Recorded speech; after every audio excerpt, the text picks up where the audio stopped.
वल्लज़ीना ला युमिनून bill आखिरति। अब आखिरत क्या है? ऊला जो था, जो ऊला में हुआ वही उखरा में होगा। इस्लाम की निशात सानी का दौर है, गालिब इस्लाम का दौर है, हुजूर नबी करीम सल्लल्लाहु अलैहि वसल्लम के वादे तफसील को तकमील तक पहुँचाने का दौर है।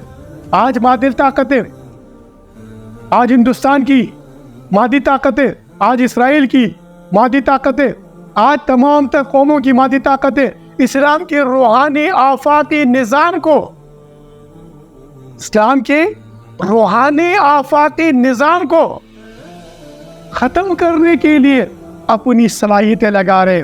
तो फिर मोमिनीन, आपको तो बशारत है, उनको बशारत नहीं, उनको वईद है, उनको वईद है, उनके कुतुब में लिखी हुई वईद है। क्योंकि जब हज़रत उमर रज़ी अल्लाह ताला अन्हु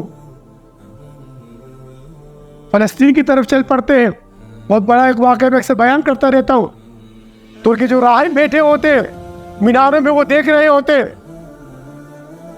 वो बताते हैं अपने बादशाह को कि हमारी कुतुब में लिखा हुआ है जो आखिरी नबी का दूसरा खलीफा है वो इसी तरह बैतुल मुक़द्दस में दाखिल होगा।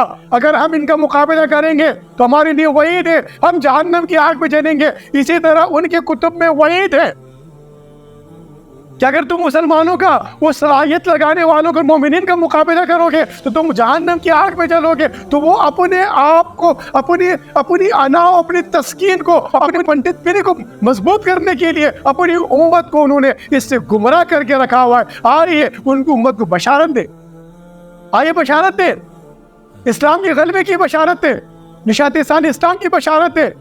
पाकिस्तान की फौज इन पुख्तून को मुत्तहिद करके इस ज़मीन के ऊपर हम सब ने मिलकर एतदाल को कायम करना है, अदल को कायम करना है, इंसाफ को कायम करना है, मसावात को कायम करना है। क्योंकि यही लिखा हुआ है कुरान में, यही बशारत है वेदों में है, यही बशारत है मूसा अलैहिस्सलाम की बशारत है, नबी सारा की बशारत है, इटली की कुतुब में लिखी बशारत है, अहले फारस की बशारत है, यही अहले चीन के अंदर कुतुब में लिखी बशारत है।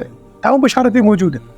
तो आप इन बशारतों को आपने समझ कर अपनी सलाहियतें लगानी है।